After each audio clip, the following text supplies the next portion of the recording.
I was walking on the market one day with my wife, and somebody stuck a cage in my face, and between those slits were the saddest eyes I've ever seen. There was a very sick orangutan baby, my first encounter.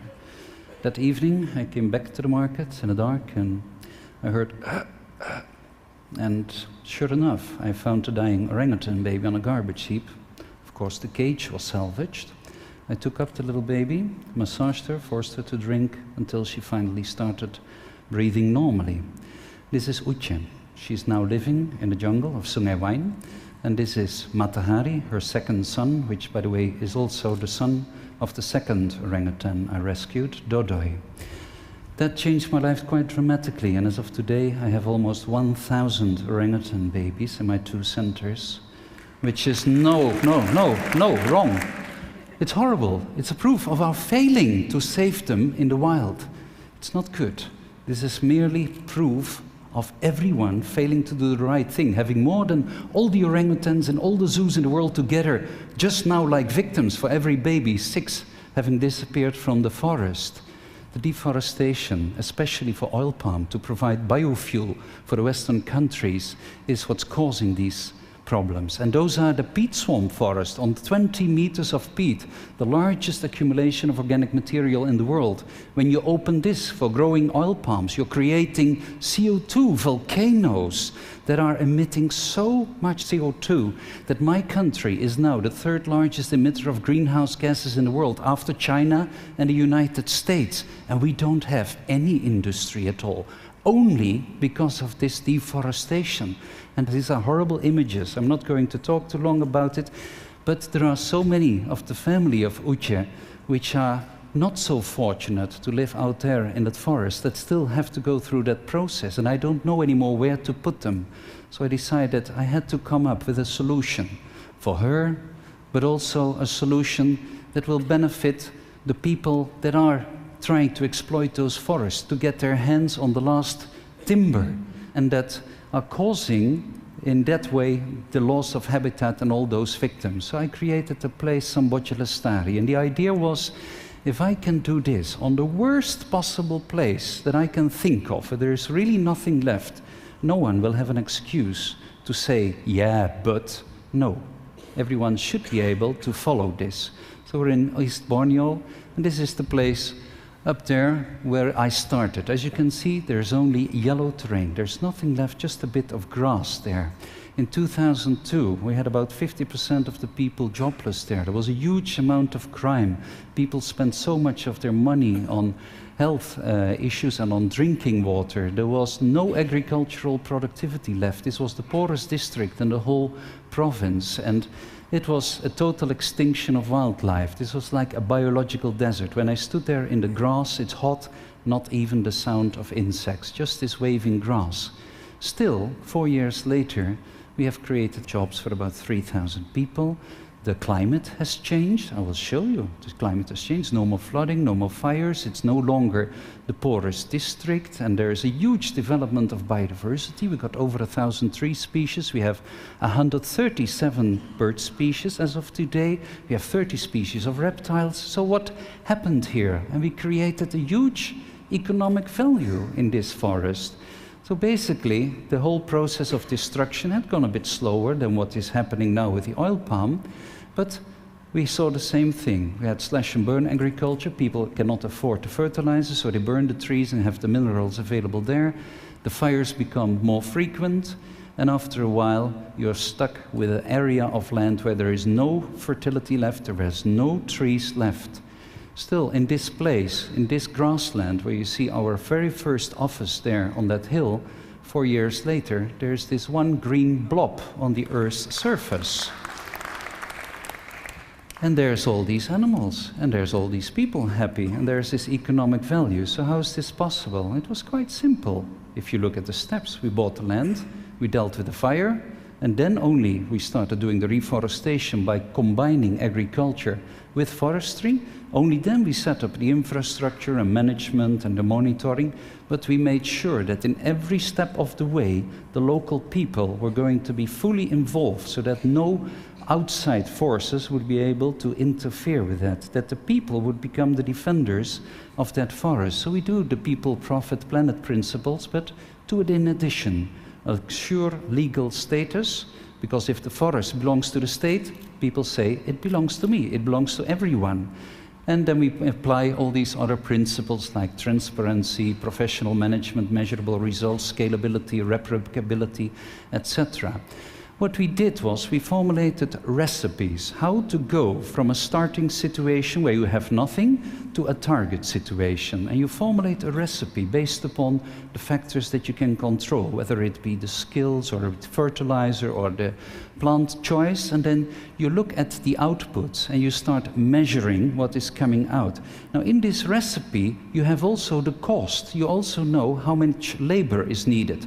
If you can drop this recipe on the map, on a sandy soil, on a clayey soil, on a steep slope, on a flat soil, you put those different recipes. If you combine them, out of that comes a business plan, comes a work plan, and you can optimize it for the amount of labor that you have available or for the amount of fertilizer you have, and you can do it.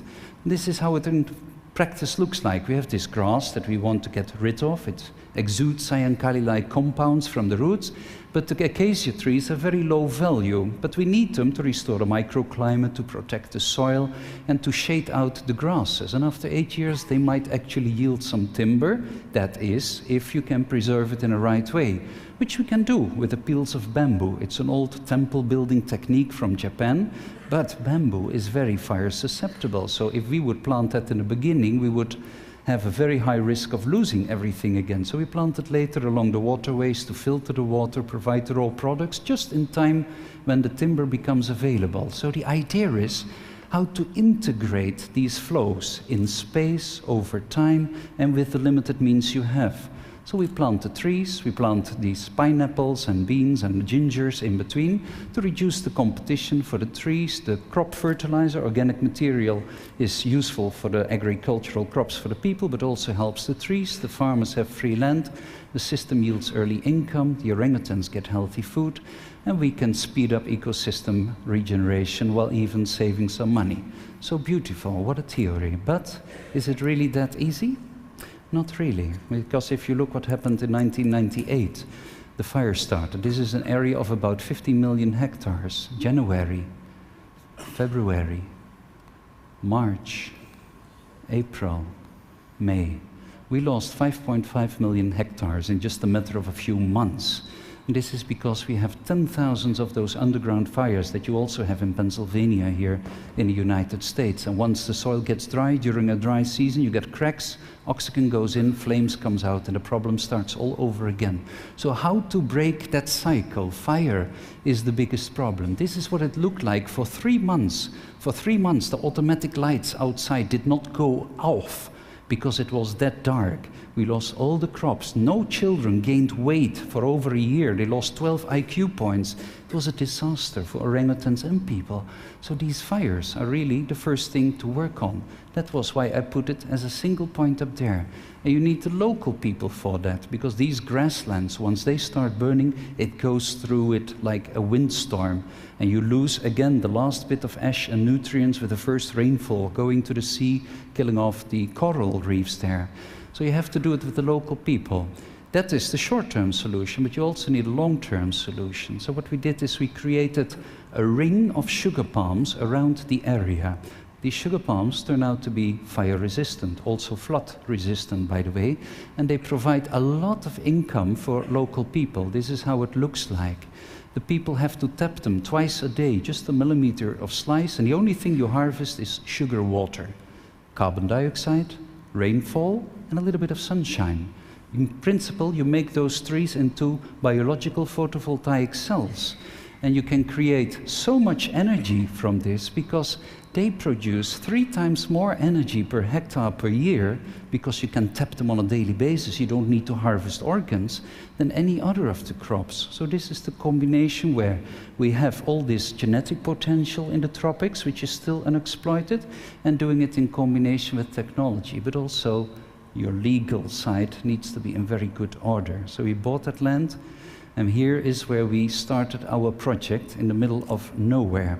And if you zoom in a bit, you can see that all of this area is divided into strips that go over different types of soil.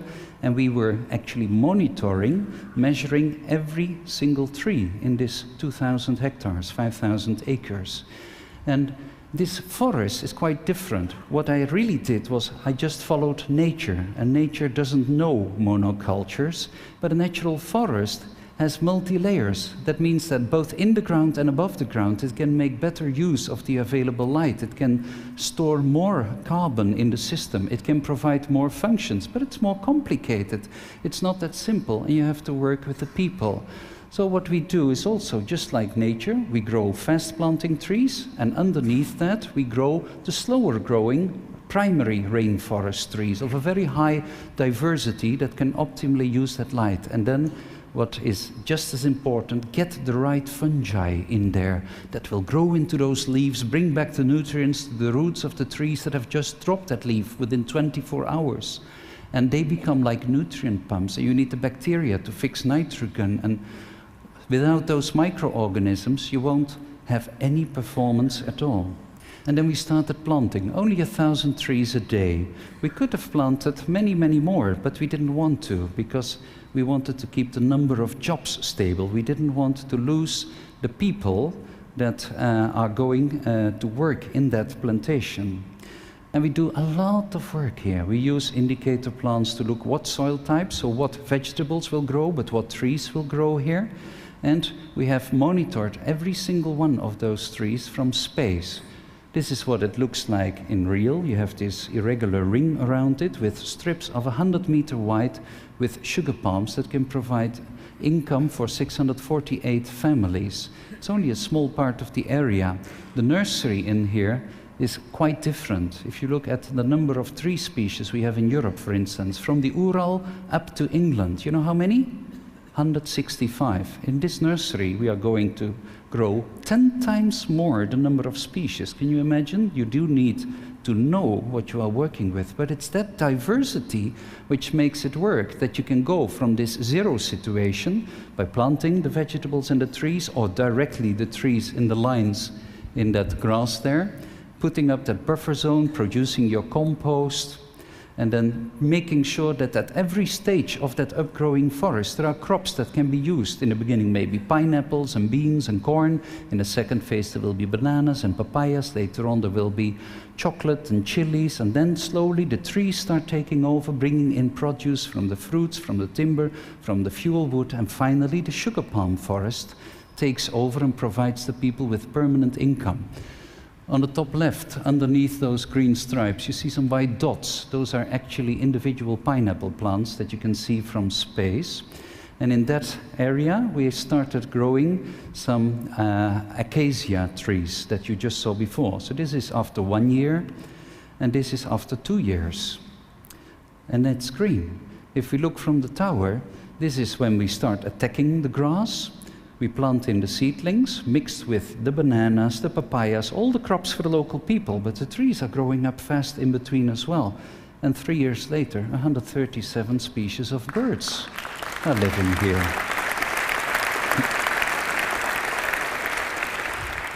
So we lowered the air temperature 3 to 5 degrees Celsius. The air humidity is up 10%. Cloud cover, I'm going to show it to you, is up, rainfall is up, and all these species and income. This eco-lodge that I built there 3 years before was an empty yellow field. This transponder we operate with the European Space Agency. That gives us the benefit that every satellite that comes over to calibrate itself is taking a picture. Those pictures we use to analyze how much carbon, how the forest is developing, and we can monitor every tree using that satellite images through our cooperation. But we can use these data now to provide other regions with recipes and the same technology. You actually have it already with Google Earth. If you would use a little bit of your technology to put tracking devices in trucks and use Google Earth in combination with that, you could directly tell what palm oil has been sustainably produced, which company is stealing the timber, and you could save so much more carbon than with any measure of saving energy here. So this is the Samboja Lestari area. You measure how the trees grow back, But you can also measure the biodiversity coming back. And biodiversity is an indicator of how much water can be balanced, how many medicines can be kept there. And finally, I made it into the rain machine, because this forest is now creating its own rain. This nearby city of Balikpapan has a big problem with water. It's for 80% surrounded by seawater, and we have now a lot of intrusion there. Now we looked at the clouds above this forest. So we looked at the reforestation area, semi-open area, and open area. And look at these images. Yeah, I just run them very quickly through. In the tropics, raindrops are not formed from ice crystals, like is the case in the temperate zones. You need the trees with mycists, chemicals that come out of the leaves of the trees that initiate the raindrops. So you create a cool place where clouds can accumulate, and you have the trees to initiate the rain. And look, there's now 11.2% more clouds. That was already after 3 years. If you look at the rainfall, it was already up 20% at that time. But let's look at the next year. And you can see that that trend is continuing, where first we had a small cap of higher rainfall. That cap is now widening and getting higher. And if we look at the rainfall pattern above Samboja Lestari, it used to be the driest place. But now you see consistently a peak of rain forming there. So you can actually change the climate. When there are trade winds, of course, the effect disappears. But afterwards, as soon as the wind stabilizes, you see that again the rainfall peaks come back above this area. So to say it is hopeless is not the right thing to do, because we actually can make that difference if you integrate the various technologies. And it's nice of the science, but it still depends mostly upon the people, on your education. We have our farmer schools. But the real success, of course, is our band, because a baby is born, we will play, so everyone's our family, and you don't make trouble with your family. This is how it looks. We have this road going around the area, which brings the people electricity and water. From our own area, we have the zone with the sugar palms, and then we have this fence with very thorny palms to keep the orangutans that we provide with a place to live in the middle and the people apart. And inside we have this area for reforestation as a gene bank to keep all that material alive, because for the last 12 years, not a single seedling of the tropical hardwood trees has grown up, because the climatic triggers have disappeared. All the seeds get eaten. So now we do the monitoring on the inside, from towers, satellites, ultralights. Each of the families that have sold their land now get a piece of land back. And it has those nice fences of tropical hardwood trees. You have the shade trees planted in year one. Then you underplant it with the sugar palms, and you plant this thorny fence. And after a few years, you can remove some of those shade trees. The people get that acacia timber, which we have preserved with the bamboo peel, and they can build a house. They have some fuel wood to cook with, and they can start producing from the trees as many as they like. They have enough income for 3 families. But whatever you do in that program, it has to be fully supported by the people, meaning that you also have to adjust it to the local cultural values. There is no simple one recipe for one place. You also have to make sure that it is very difficult to corrupt, that it's transparent.